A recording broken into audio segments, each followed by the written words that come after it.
Hey everyone, welcome to another episode of the Promo Minds podcast interview series. I'm your host, Steve Leslie, and today we're bringing on my lovely fiance, Clarissa Paige. She's a hypnotherapist, HeartMath practitioner. She's the owner of Simcoe Hypnosis and Wellness, soon to be Simcoe Hypnosis and Holistic Care. We'll get into a little bit of that. When she's not working, she loves playing with our cat Sophie, and she loves all animals. She also enjoys nature and hikes, and of course, Sedona, Arizona. So please welcome our guest, Clarissa Paige. Hi, Clarissa. Thanks for joining us today. Hey, love. Steve. Sorry. I think that we should just let everybody know that I call you nicknames constantly. I don't use the word Steve. And if one of those weird ones slip out, we're just going to let it go. Yeah, it happens. Also, to keep in mind, it's taken us about 10 to 15 minutes just to get to the recording stage of this because little Sophie, our cat, is a little rambunctious. She wants to play, but we're going to do our best here. So if we're interrupted by a floofy tail or something like that, well, we can just edit it out. So anyways, Clarissa, maybe how we want to start this off is if you can elaborate a little bit about what it is you do, because I know one of the things you get asked quite a bit is, oh, do you make me dance around like a chicken doing hypnosis? So maybe you can speak to that and share a little bit of insight as it pertains to what you do. Yeah. So I think obviously the common thing that people know about hypnosis is that it's a stage show, and they think of it as like mind control, where I am some amazing magician and I can just take over your brain and make you do anything that I say. A big confusion that people have is that I'm going to make them, yes, dance like a chicken, or eat an onion thinking it's an apple is another common one, or that I will ask for all of their bank codes and they will have no choice but to give me that information. And that is completely false.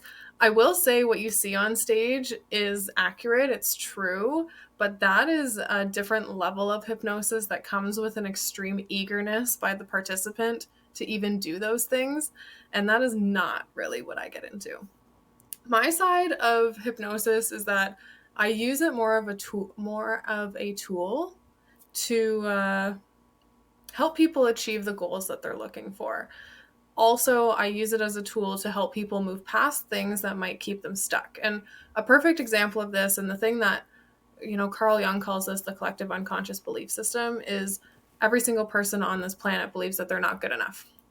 And so, I actually had a really interesting story or experience of this with our little niece last time we saw her, tiny Eva. We were playing with this little guitar, and the guitar had 3 buttons. You know this one, Steve. You were playing with this guitar. And one button would play music for you. The other button, you had to toggle it up and down, and you would be able to play the music to whatever beat or pace you wanted. And the third was like that, the whammy bar or whatever it's called. And so I had her on my lap and I was playing the toggle, and she really enjoyed the way that it sounded. Keep in mind, she's 2. So when I passed it off to her and I let her play the toggle, she played it a couple times and immediately stopped, grabbed my hand, and made me do it because you could tell that she thought I was better, implying that she didn't feel like she was good enough. She barely can speak a full sentence, let alone have conscious thought saying, I'm not good enough. The purpose behind this story is how deeply embedded that is into every single one of our subconscious, even from the youngest age, right? And so with hypnosis, we kind of go into that subconscious space and we start to plant a new seed, one that says this belief system that developed so young, it's not needed. We actually know that we are perfectly capable in the state that we're in right now, and everything that's happened in our life is a product of the past. We can move past that and we can actually show up in our truth. I kind of see people as having two characteristics, our humanness and our truth. And a lot of the time we link humanness to the ego. I'm not a huge fan of that phrasing. I like to call it our humanness because it's there for a reason. It's true and it's not something to hate. It's a part of us. But when we learn to live more in truth, that's really, really important. It allows us to show up with love and kindness, compassion, joy, peace, right? And that's the entire purpose of hypnosis, is so that we can get back to our truth rather than the programming we've received. Long answer, but yeah. Interesting. That's a fascinating insight that you took away from that experience with Tiny Eva. Yeah. I will say that when it comes to the thought of hypnosis and being hypnotized, on top of the typical questions that you had mentioned there about getting asked, you know, are you going to make me dance on stage like a chicken sort of thing, or, the examples that you gave. I guess another one that you're typically asked, because I hear this quite a bit, is when you are hypnotized, what's that experience like? What is it? Because that can be a little scary just in amongst itself, right? Some people, they're trusting you to get past, certain traumas, certain experiences that they no longer want to participate in or have hold them back. So maybe you could share what it feels like to be hypnotized and kind of shed some light on that. Yeah. So this is actually a topic that causes a lot of anxiety in many of my new clients. Even today, I had someone join and he wanted to quit smoking, and he was successful from what I saw today. Um, but the concept and idea of going into that hypnotic space once we approached that part of the session actually brought him so much anxiety. I thought he was about to have a panic attack. So I had to sit with him and get him to breathe and just allow him to rest and really drive home this is what it feels like. So he was able to relax enough to even allow me to enter that space with him. It is a huge discomfort for people, and especially when it's not something that they've ever experienced. But hypnosis in movies and on stage, it's glamorized into this out of body, almost uncontrollable experience. And like I said, that's not really what it is. It is a perfectly natural state. All that we're doing is moving the brain waves into what's called a theta state. And that is the state right before we fall asleep. So if you think about that, it really feels as if you're about to have a nap. And many people wake up or come back from hypnosis saying that it felt like they were sleeping, but they could just hear my voice while they were doing that. It's almost like when you wake up in the middle of the night and you're kind of in that in between space where you know that you're a little bit awake, you're not fully asleep, and you're aware of what's going on, but you might even be dreaming sometimes. It's that space. Another good way of putting this is highway hypnosis, it's called. This is a common way that I describe it. So, if you're driving in the car and you kind of go off into your own little world, and then all of a sudden you've driven 10 blocks, you pull into your driveway and you don't remember the 10 blocks that you just drove, that is a state of hypnosis. Or another good one is when we're sitting there on our phone and we're scrolling through our phone and we aren't even really looking at what's on the screen. Our mind is like speaking some language or thoughts. Our eyes are fixated on the screen, but we're not really present in that entire experience. That is another form of hypnosis. So, on that note, it is important to know what is on your phone screen and who you follow on social media, because in that space of hypnosis, you're just intaking a bunch of potentially harmful or garbage pieces of information when you're not fully present. But that's just a side note. Wow. And so, who would be looking for your services? Like, what would you be able to help people with? Yeah, so I basically I have a couple channels of people that I work with, or categories, I guess we could say, of people that I work with. The first and the most common thing that hypnosis is used for is quitting smoking. I do offer the quit smoking program currently because the business is expanding, as you said in your lovely intro.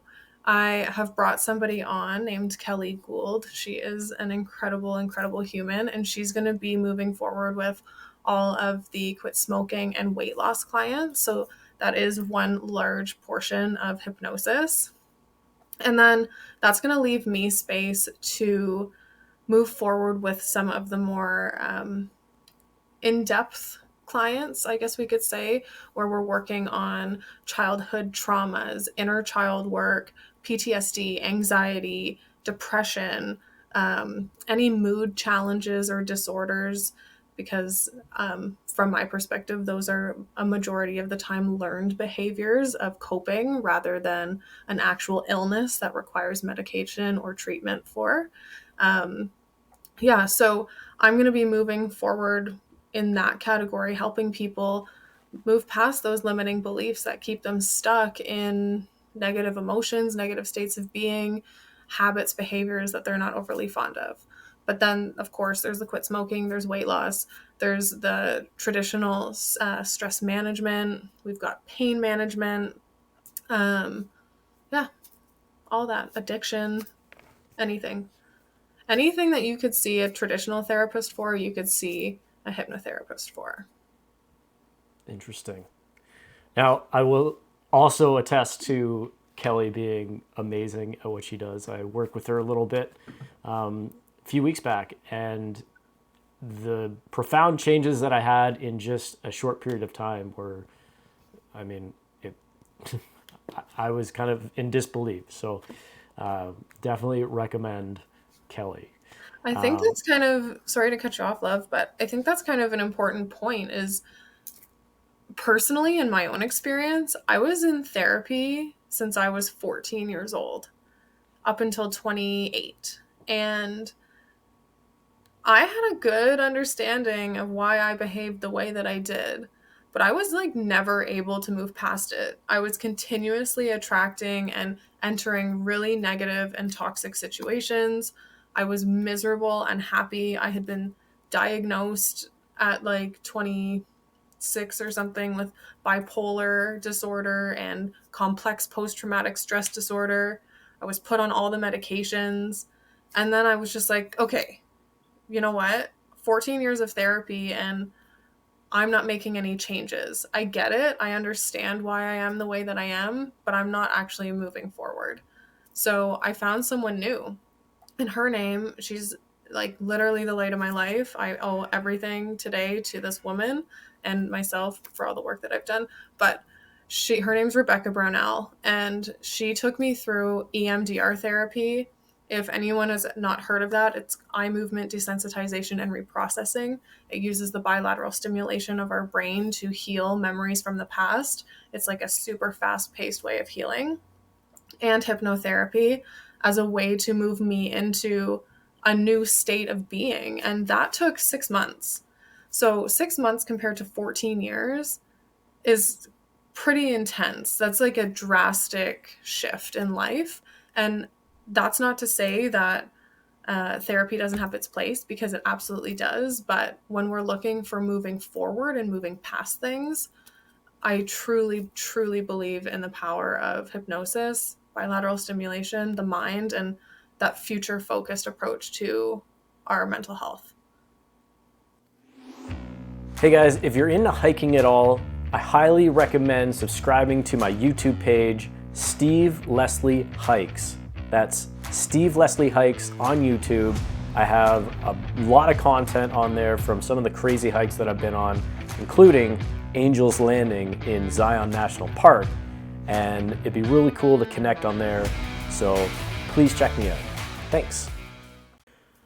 But what would you say is the difference? Like, why is hypnosis helping people in like a few months, sometimes even just a few sessions, as compared to, like you said, 14 years of therapy? Like, what is it that's different? Because you had labeled some things at the end there. being future focused, concentrating on the mind and whatnot. But is there, maybe you can elaborate on that a little bit? Like, what is the reason? Yeah, so I I don't want this to seem like I'm knocking traditional therapy, because it absolutely has its place, and it's really good at allowing people to understand why and how certain moments of their life would lead them to have certain personality traits. The challenge that I face with that is that our brain doesn't understand the difference between the past, the present, and the future. Our brain operates as if everything's happening now. This is why you see someone who worries about the future a lot, things that haven't even happened. Their cortisol and adrenaline levels are so high because the brain thinks it's happening right now, all of these things that they're worrying about. So, equally, if we take the brain into the past story constantly and we're always talking about the past, the brain is responding as if the past is happening now.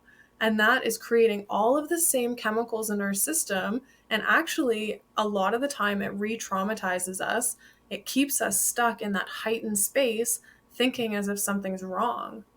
So instead of that, if we look at the parts of us that experienced these different moments of our life, let's say our childhood self, our teenage self, and we start healing the parts and giving them what they needed but didn't receive, rather than diving into all of the stories, we can move forward a lot faster, because then our little parts are on board and we really start diving into the future. Our brain becomes comfortable in this future that we're creating of peace, joy, love, compassion, gratitude, whatever it is. Our brain gets cozy there, right? If we start painting a picture of what that looks like in our future, then our brain's like, oh, that's familiar. And it'll more easily lean into that rather than just constantly triggering the past. I see. Interesting. So what kind of success stories have you got from some of your clients? Ooh, okay. Well, I know your favorite story, so I might as well share that one. This is a story that I it still blows my mind. So, anyways, continue. Yeah. I think this is part of the reason that Steve fell in love with me, is because he was amazed by this particular story. Um, so when I first started out, I had this 17 or 18-year-old come to me, and he was off work um, because he had a paralyzed hand. His hand was like closed, it was stuck shut. And it started because of a bumblebee accident, or a bumblebee sting accident, a sting. And basically, they said that the bumblebee must have stung him in one of his nerves, and it's caused his fist to be shut. And that's one theory. However, there was no medical evidence to that theory being accurate. They couldn't find a single nerve that was having any sort of restriction or pain or firing. There was nothing going on there. So they brought him to me, and they thought maybe it's mental. And as soon as they said that, my initial reaction was, this must be an emotional thing. There must be something going on there. And diving into this kid's story, it turned out that he he was in a hockey accident a few years before, where he was essentially paralyzed, and he ended up being on crutches and having to go through physiotherapy, and he couldn't walk, and people were making fun of him at school. It was an incredibly traumatic experience. And then when he received that bee sting, all of the emotion from that traumatic experience was brought up because his body went through physical pain again. And the brain will respond thinking that it's the same. Once we go through something that feels similar, it's going to take the file that's stored in our brain of everything else that feels similar and bring it to the surface. So as soon as he got that bee sting, all of that hockey accident, plus there were so many other things that happened to this poor child, they all came up to the surface, and it was all stored in his hand. And if you think about that, like, look at that fist, it was just stored there, and like this fear fist holding it all. So we worked on releasing some of the stories of what's happened and the belief systems that were formed there. And I brought him because he really wanted to be a professional hockey player living out like in Europe. And I brought him into that mindset. And in that hypnosis space, he was actually able to start using his hand again. And it was perfectly fine. And so, yeah, it was one of my favorite stories for sure. I could tell you, I don't know, so many. I just love all my clients and I cheer for every single one of them. So I could tell you so many different stories, but that's definitely one of the more powerful ones that I could share. That's amazing. And like you said at the start, that's probably my favorite story that you share. Maybe, do you have something more related to maybe helping an entrepreneur or someone in sales or business in that context, and maybe some of the challenges that they might have faced and how they were able to overcome them, or what you were able to help them with? Yeah, so I find that I work with a lot of nurses, a lot of people in the OPP. I work with a lot of teachers and people that are in like the helping industry, the being of service industry, I guess we could say. And so a lot of those people that work in these jobs end up getting either PTSD, or I don't even really like diagnosing things like that because it's really just trauma. There's so much that happens in these different jobs and industries um, that there's a whole lot of trauma there. But what ends up happening is it gets in their way, or it gets in the way of their ability to perform at work. I have one woman and she is a teacher, but she can't even go to work because she's riddled with anxiety, right? She wakes up in the morning and her entire body is just frozen or in this space of panic. And the only thing that she's ever received from uh, prior to us speaking is lorazepam, right? Here, take this and that should help you. But it actually turns her into a zombie and then she can't do anything, right? So from our work together, we've worked together for 10 weeks now. She goes to work. She speaks up for the things that she needs and wants at work. She has been promoted. Um, she is not waking up with that pit of anxiety in her chest anymore. And she's empowered. She feels really good. On top of that, a lot of the work that we do is inner child work in that regard. And it's going in and healing the part of us that believes that we're not good enough. Um, so she actually, and I was amazed by the coincidence of this, but her mom reached out to her and apologized to her for some of the things that happened when she was a kid, completely unprovoked, right? So that was just an added layer to her healing, and that was one person. You know, I have another client, and he is an incredible human. But I could honestly say that about every one of my clients because honestly, everybody is. Um, but he had a rough go. It was almost unfair what he had to go through. And he grew up needing to protect his mom. He always thought that he had to be the protector of her. And that is a really, really big responsibility to put onto a child. And unfortunately, that was a responsibility that he couldn't manage. So he turned to drugs. And he spent 14 years doing drugs.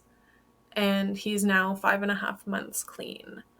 And like when Wow. you listen to him speak, he is so incredible at communicating, but when he talks about how proud he is of himself, he literally tears up because he is so happy.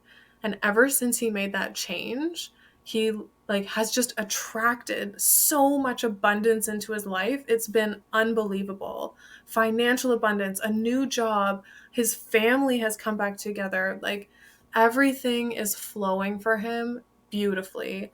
And he did it. 5.5 months. That's incredible in comparison to 14 years. Yeah, absolutely. Good Yeah. for him. Yeah. And it's even more amazing to see, like you mentioned there, about how since making that change, how his whole life has changed. It's like that, not so much one easy, but one simple change, we'll say, Yeah. to become sober. And now 5.5 months later, he's got his family back. He's got a new job. All this abundance is coming to him. That's that's an amazing story right there. And we all know the effects of drugs and the stories that come with it. So I think it says a lot for anyone that can get off of any sort of addictions like that. It's incredible. Yeah. It's probably one of the most powerful things that a human can do is move from a space of addiction into a space of empowerment. You were controlled for so long by this thing or this part of you that just wouldn't allow you to be free, and you chose freedom. That is the strongest thing. It is like an incredible, incredible accomplishment. So, anyone that's listening, if you've ever beat any addiction of any form, kudos to you, because that is like Yeah, extreme power. absolutely. Yeah. Now, Clarissa, I'm curious for, and I can say this because uh, we are a unit, but I know that your previous line of work is really different from what you're doing now. So maybe you can share a little bit on where you were and how does one develop a career in hypnotherapy, we'll say. Mm. So we want to go where I was and then the path that I walked to get here. If you can, you don't have to go into an elaborate, like 20-minute story here. Just kind of maybe briefly summarize where you came from, and just how you got started into that.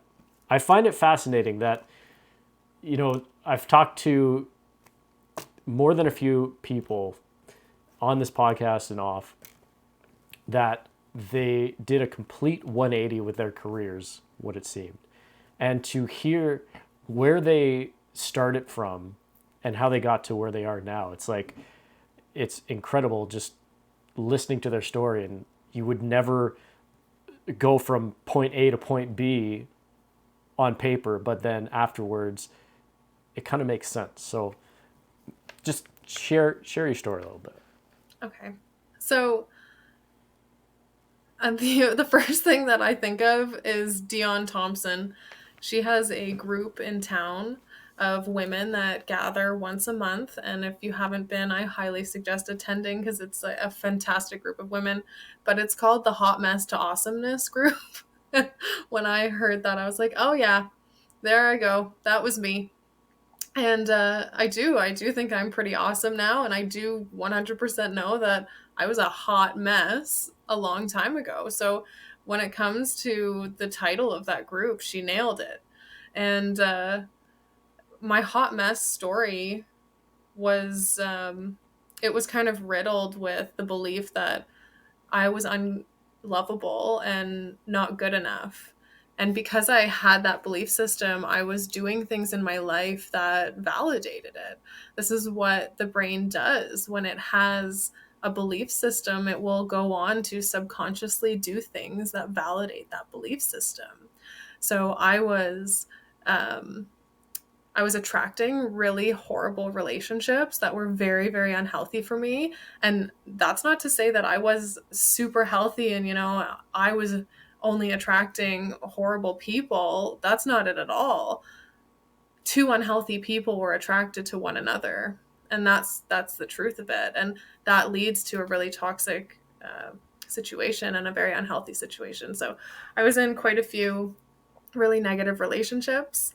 I spent a lot of time separating from my family because I didn't believe that I was loved, although that was the farthest thing from the truth.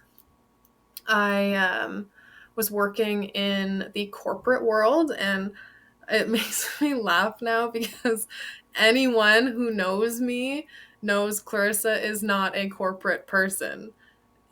It's just the puzzle pieces don't fit together, and It's Steve true. laughs because It's he very knows. true. Yeah, we Uh, just no. just listen to her talking to her cat, and yeah. Yeah, Sophie's perfect. Okay. Anyways, this isn't about Sophie's Sophie. also in a contest right now, Oh so we got to yeah, put that's that out. right. Yeah. Vote for Sophie.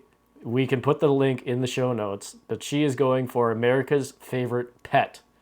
And she should make the cutoff as we're recording this. I don't know when the next cutoff is, but be sure to vote for it. And at the very least, just check out the photos of her because she's very photogenic. And I guarantee you, you've never seen pictures of cat like this.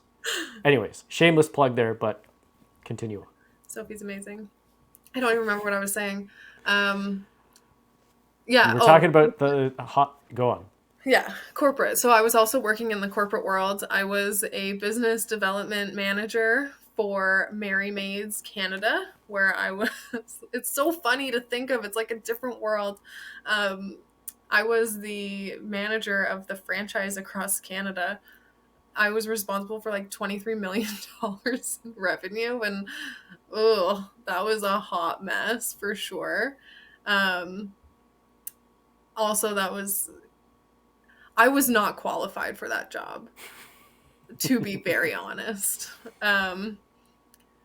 And before that, I was a business consultant for Subway restaurants. Like, I would travel around Simcoe, going to all of the Subway restaurants, doing audits on the stores and trying to help them build their businesses up. And again, the franchise world. But really, I was just doing audits on the restaurants and telling them that they're not good enough, which is the exact opposite of what I do now. Um, yeah.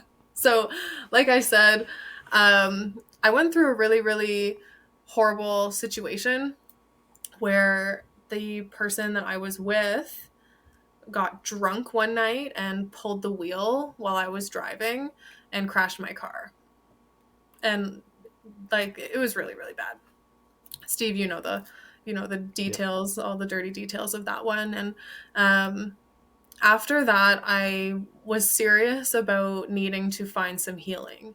And I ended up, this is when I linked up with Rebecca Brunel, and that wasn't immediate. The first thing I did was I went to my doctor. My doctor said to me, "Oh, you're bipolar." Why? That's not true. I just learned zero emotional regulation. So, of course, my emotions were all over the place.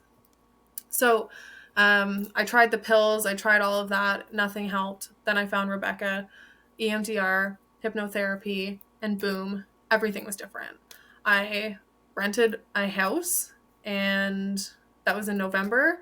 I hid that from the person I was with until January when I was allowed to move in.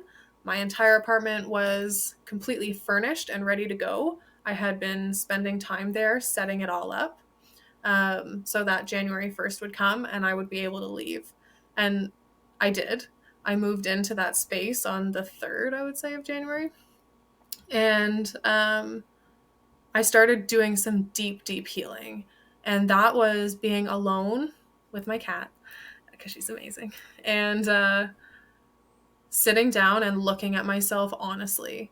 I walked into the fire of everything I'd ever been through and healing parts of myself that I didn't even know existed. I did that with the help of Rebecca, and all of a sudden I was a new person. Some people call this the dark night of the soul. It's a really fascinating concept, something that both Michael Meerdad and Christina Lopes talk about in detail, um, where we go into our shadow and we look at everything and start shifting and growing. And so once I kind of came out of the other side of that fire, I was no longer addicted to marijuana, which you can get addicted to, by the way. The stoner community will tell you you can't, but it's absolutely an addictive thing. Um, I was very healthy in terms of how I was taking care of my mind, my body, and my spirit. I was happy. I felt really, really good. And I had my sparkle back. That's what I kept calling it, is my outcome, my goal is to get my sparkle back. And so when that happened, I sat down with Rebecca and she was like, so what's next? And I was like, oh my gosh, I just hate my job. Like, it's the worst. And because I don't like corporate. And she said, I've been waiting for you to say that to me. I think that you are meant to be a hypnotherapist. And I don't know, it just hit me in the heart. And I was like, you are so right about that. I knew it. In that moment, there was no question. I went home. I like to do my spiritual stuff. So I shuffled my card deck, and my 3 of Wands flew out of the deck. And that's the yes sign for me. And so I registered for school and I never looked back. Then I started my business and here I am. Wow. Long story. I know you told me not to make it like 20 minutes. I think it was. You didn't. It was like 7 minutes. So that was really good.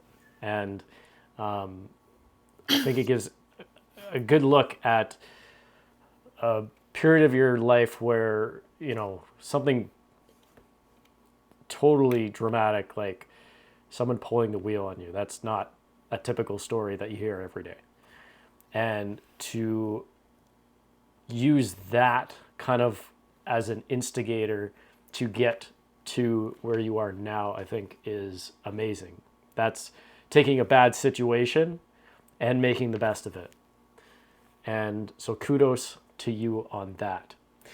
Now, I want to get into, I guess, once you started out. So you started your business in when did you start practicing? Was it 2021 or 2022? 2021. And what were some of the initial challenges, or maybe limited limitations that you had set on yourself? What are some of the things that you had to overcome initially just to move past that starting line? I definitely didn't think that I was worthy of helping people, because look at my story. And it was still so new for me to be feeling really, really good that I don't think I fully settled into that new life that I had created. I almost felt like an imposter. Like, we see all of these therapists, they go to school for years and years and years, and they're out there, they're helping people, and I haven't done that. So I kind of felt like an imposter, and that definitely held me back for a little while. I also, technology and me and social media and websites and all of that, I just don't like it. I just find that it's annoying for me to fiddle with. And I have a tendency to be a perfectionist with absolutely no idea of what I want to begin with, which is very polarizing, and it kind of keeps me stuck. So actually, it wasn't until you came along and you said to me, you need to set a date for your website to be finished, that I said, okay. And I set that date and I stuck to it.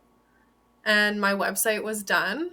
I had posted my business before that, actually, in a group on Facebook where I offered a discount for my services, just so I could start collecting some testimonials. And I got some clients that way. And then from there, everything just kind of blew up. But there was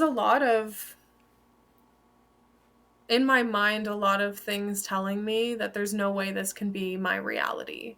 There's no way that I'm going to be able to do this. Who do you think you are? Kind of stuff.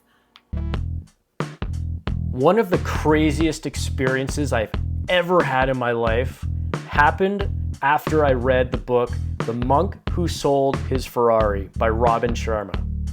This book I found when I was at a low point in my life, and I spent 3 hours in a Starbucks reading it one day and started implementing the techniques, specifically the 5 a.m. club. And within 7 days, I had such a profound experience. It was similar to the movie Limitless with Bradley Cooper. Just a complete change in my thinking, my energy, and my aura. It's something that's so difficult to put into words, but I highly recommend checking out this book, The Monk Who Sold His Ferrari by Robin Sharma. And I promise you, if you implement the techniques in this book, your life will change. So check it out. That's The Monk Who Sold His Ferrari by Robin Sharma. All right, let's get back to the show. So once you had finally gotten past the annoyances of setting up your website and you had started practicing a little bit, and you were offering discounts, trying to get started, trying to learn your own method, what I guess I remember while we were dating, and we did the long distance thing for like a year where we lived 4 hours apart.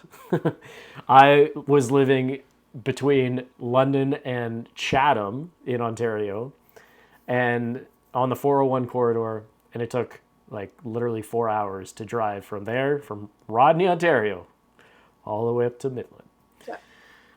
So anyways, I remember being up here and we were talking about goals that we had, and actually I might have just moved up here at the time. But we were talking about goals, and you were sharing where you wanted to be with your business in the next year. And then we were talking about ways, I guess, being creative on how to get more known in the community and to essentially market your business so that you could bring on new clients. And so one of the things that we had done, or you did, was you did the campaign with Ground It, where you did the stickers and the collaboration between Ground It and the Midland OSPCA. Is that? Yep. Yes. And so you were trying to attract customers that way. But anyone who ever asks me how Clarissa's business really got started, I think I tell them this story all the time. And it goes back to what you were saying with Dion's events.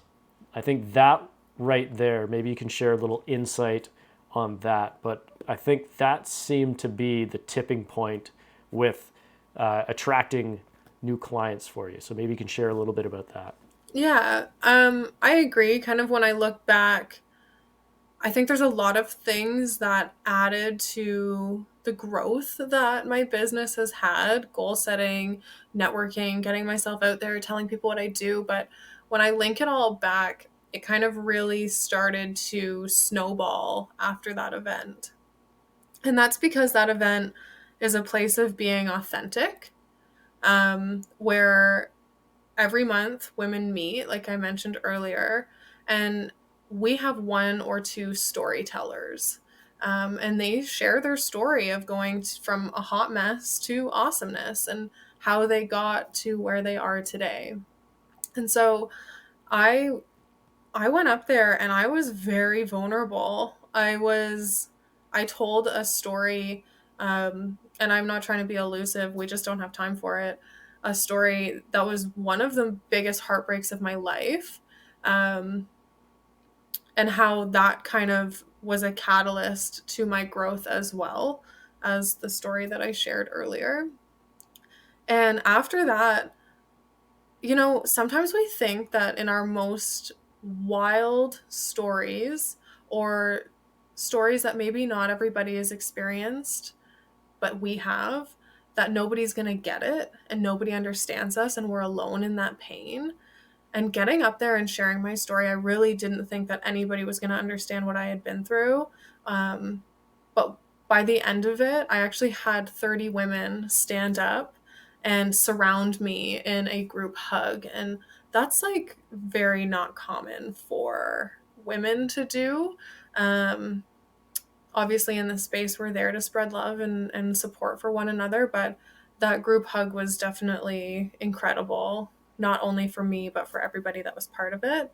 And I got messages for days that people were vibrating with thoughts and feelings. And I actually had one woman there. She reached out to her mom and reconciled with her after hearing my story.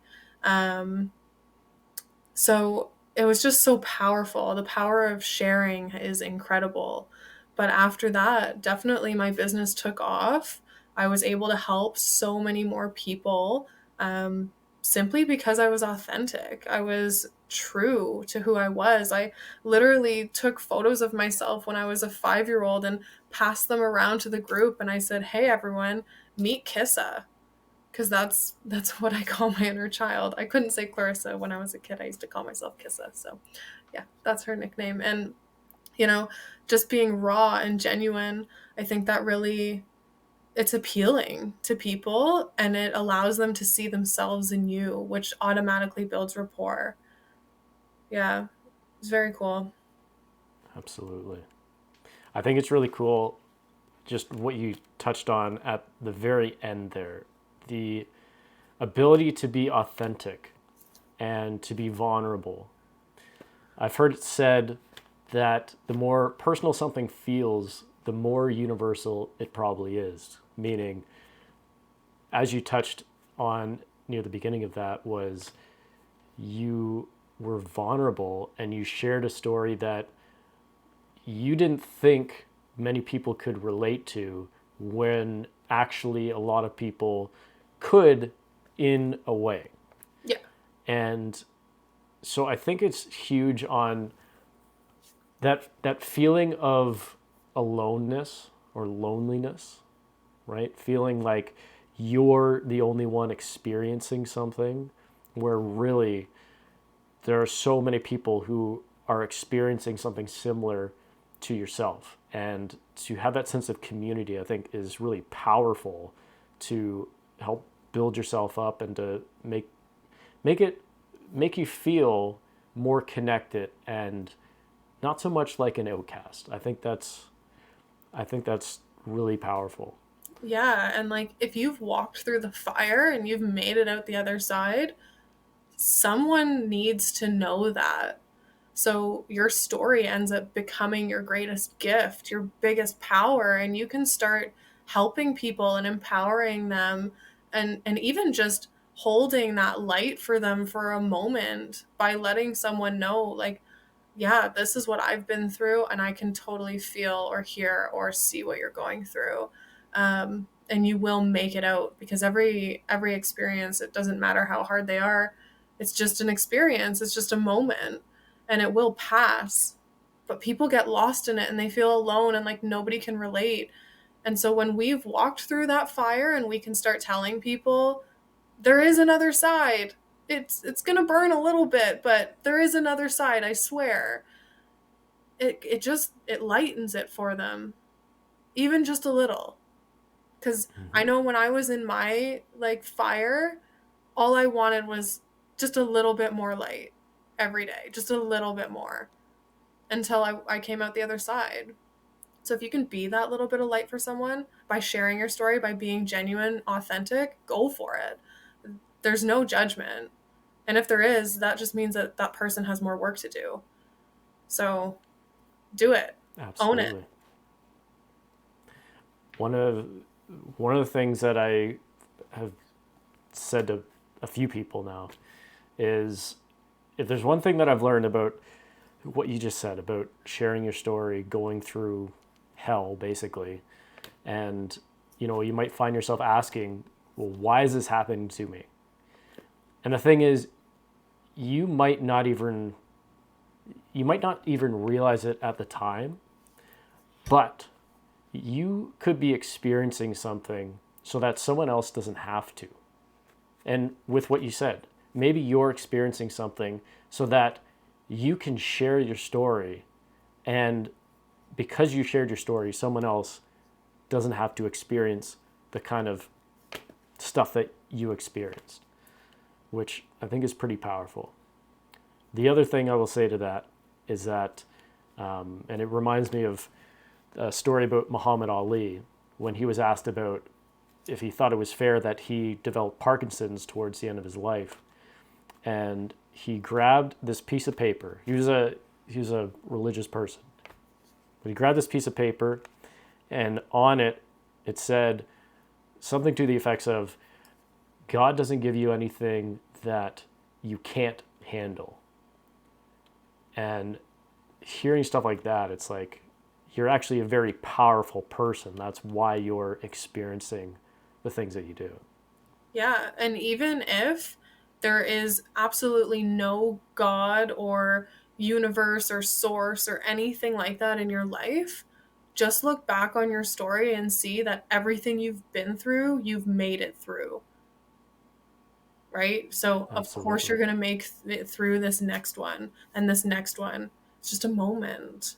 As hard as it is and as painful as it's just a moment. It's so this might seem a little out to left field, but it kind of reminds me of something, and this is kind of more of your philosophy and things that you talk to your clients about, and it's something that fascinates you, I guess. Because one of the things that you're big on is talking about the connection between the heart and the mind. And so what it's reminding me of is, and I'll get you to share it because I can't remember all the details, but there is, to my understanding, a mind or a brain in the heart, something along those lines. Yeah. And I think maybe you can figure out the story that I'm thinking of. You had read this story about this transplant that happened. So maybe speak to what the heart and the mind, that connection is, and then maybe share the story as well. I know what you're laying down. Okay, so there is something called heart and mind coherence. Essentially, the heart sends information to the brain, and the brain sends information to the heart. And these two working together allow our nervous system to function and to flow. Um, the brain has neurons in it, stores memory. It's obviously the computer system of our body, but the heart also has a little brain in there, which holds 40,000 neurons, and it does store memory as well. It's obviously not as powerful in that capacity as the brain, but it does have that little capability in there. And so the story that you're talking about, Steve, is that there was a 9-year-old girl and she received a heart transplant from a 10-year-old girl who was murdered. And they managed to get that heart and give it to the 9-year-old who was in need. As she was recovering, she was having really horrible nightmares, and they were waking her up. They were getting in the way of her recovery. And so her parents took her to a therapist. And that therapist determined that they were not actually nightmares, they were memories that she was having. So these memories, they were of the killing of that little 10-year-old girl. And when they brought her to the police, they were able to use her recollection of these memories to sketch out the face of the murderer because they were so vivid, and arrest the guy that killed that 10-year-old little girl.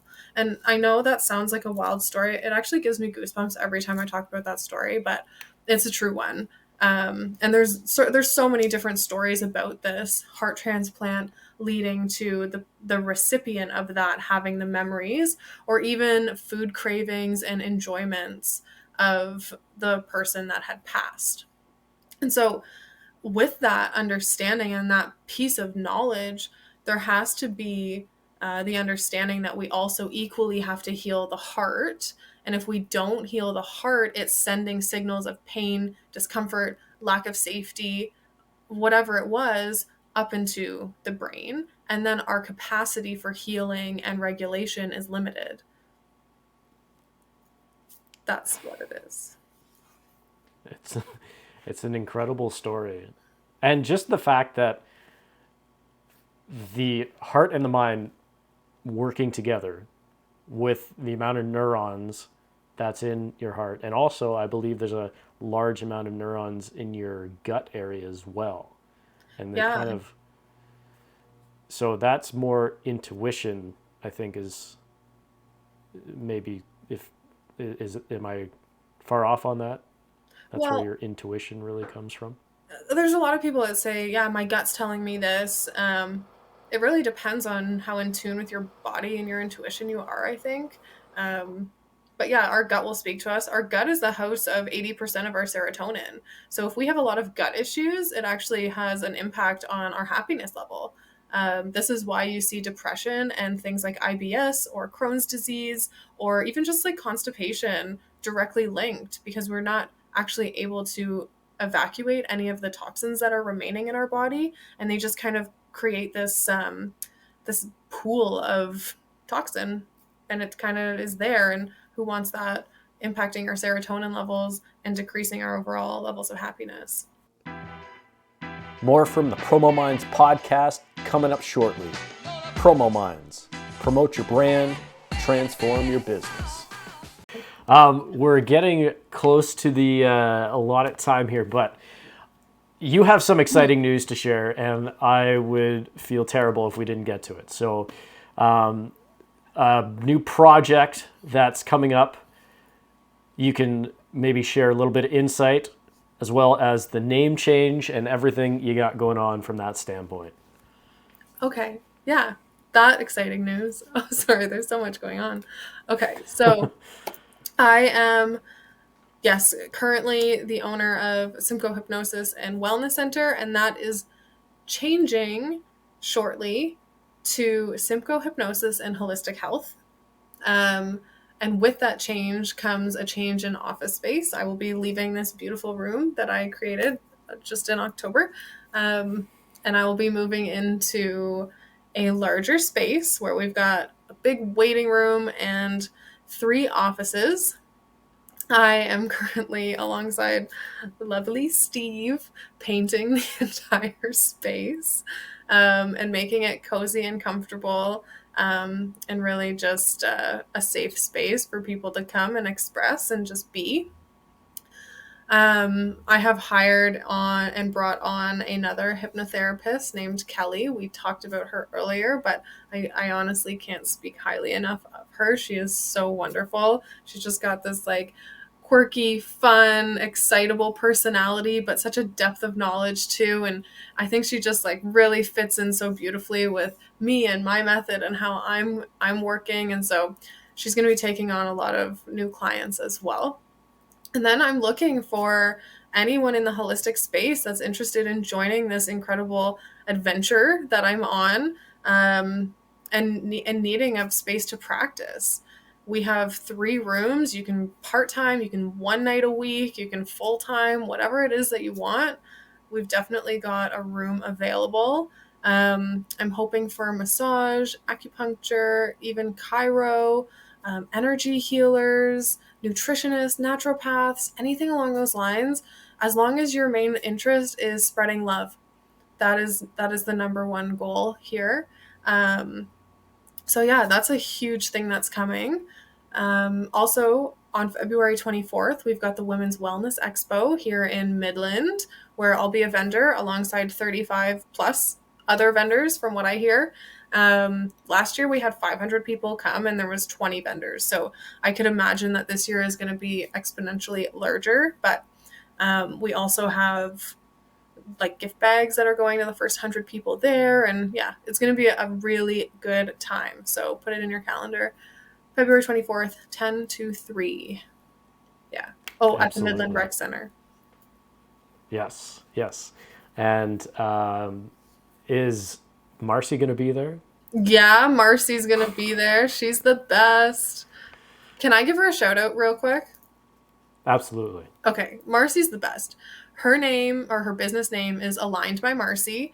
She has created these beautiful earrings here. You probably can't see them very well in this, but honestly, she makes the most incredible crystal jewelry where it's all hand wrapped, but she wraps the crystals in a way where you can fully see the front of them instead of some of the wrapping where it's wrapped all the way around the crystal. And they're sturdy and they're just these eye-catching, stunning pieces. And also Marcy's phenomenal. I also went to see her husband earlier this week for an acupuncture treatment, and he was great as well. He is so enthusiastic about his work. He loves what he does, and I've never had an experience like that before. The energy that I was feeling through my body was like unreal. So yeah, it was really, really cool. They're like a power couple, and her jewelry is amazing. Amazing. Well, before I let you go, I got 2 quick questions to ask you. Okay. So the first one is, do you have any books, podcasts, or YouTube channels that you can recommend to the audience? And it doesn't have to be genre specific. It can be anything that you want. Yes. So the first thing I will recommend is a book. It's called Letting Go by David Hawkins. This book will walk you through different emotions in terms of their vibration level or their frequency and what each emotion means. So it starts at shame and it works all the way up to the top of that chart, I guess we could say, which is enlightenment, and the ultimate goal being joy, peace, and love. It's a fascinating book, and it's kind of breaking down each emotion that we experience into a really tangible and eye-opening way of looking at things. And then it also teaches us how to witness our emotions like experiences rather than clinging onto them like an octopus and becoming that emotion. So that's a fascinating book.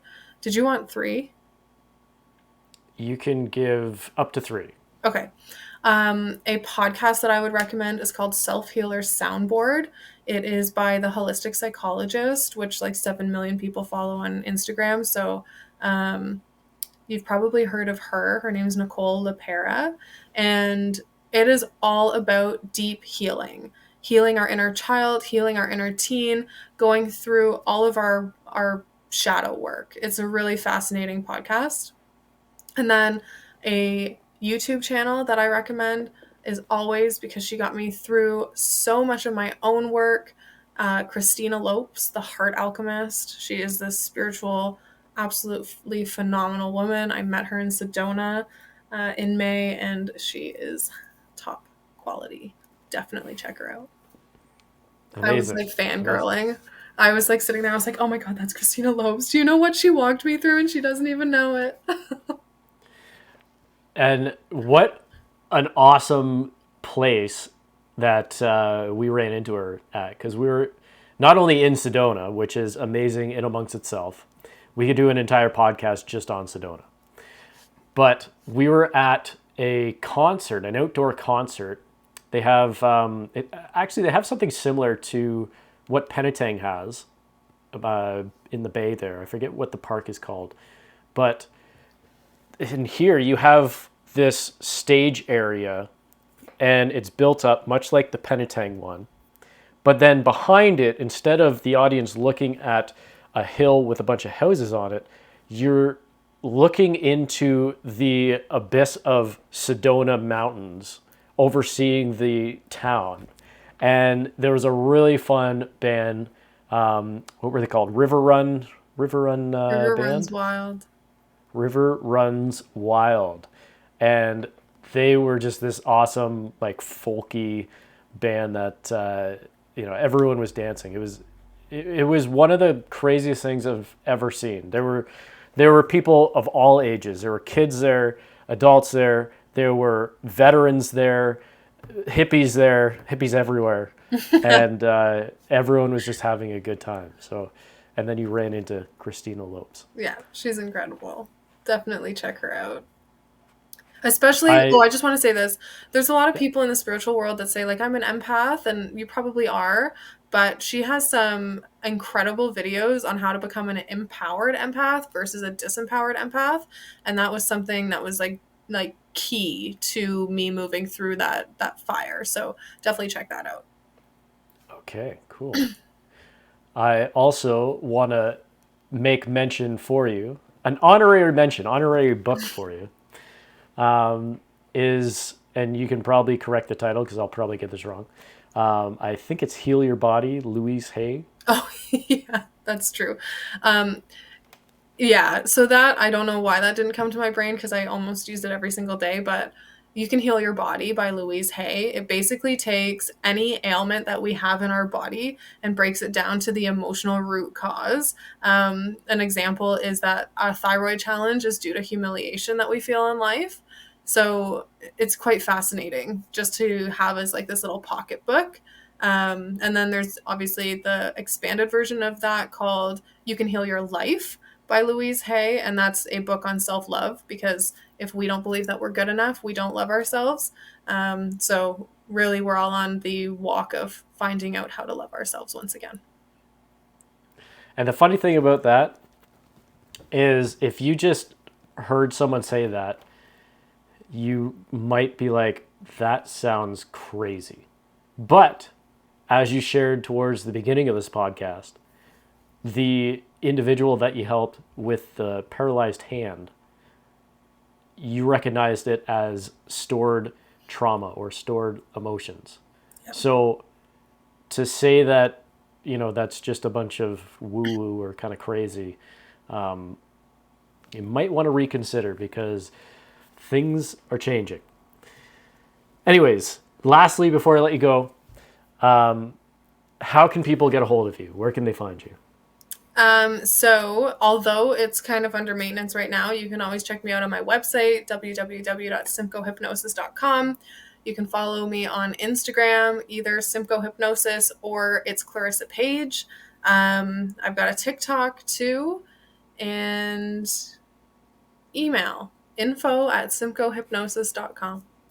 I think that's enough ways to communicate with me. I think so.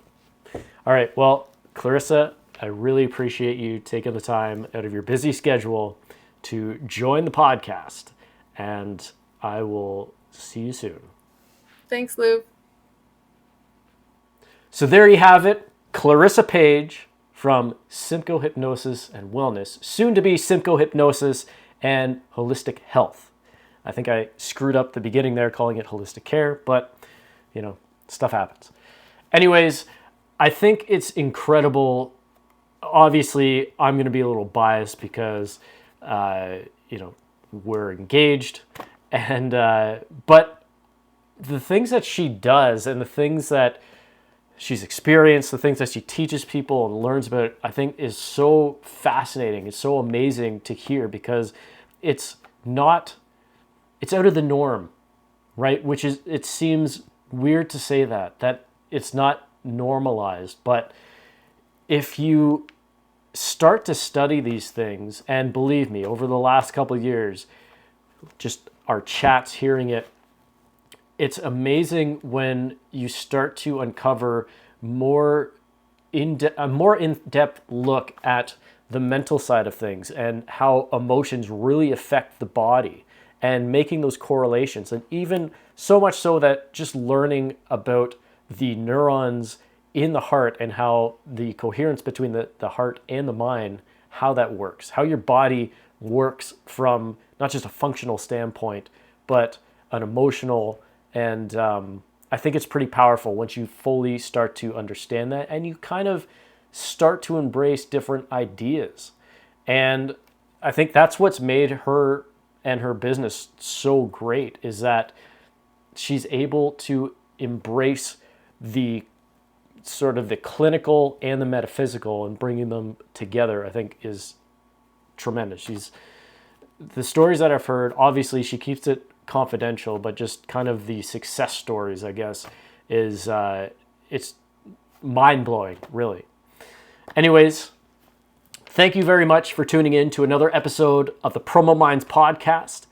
I'm your host, Steve Leslie, and until next time, take care.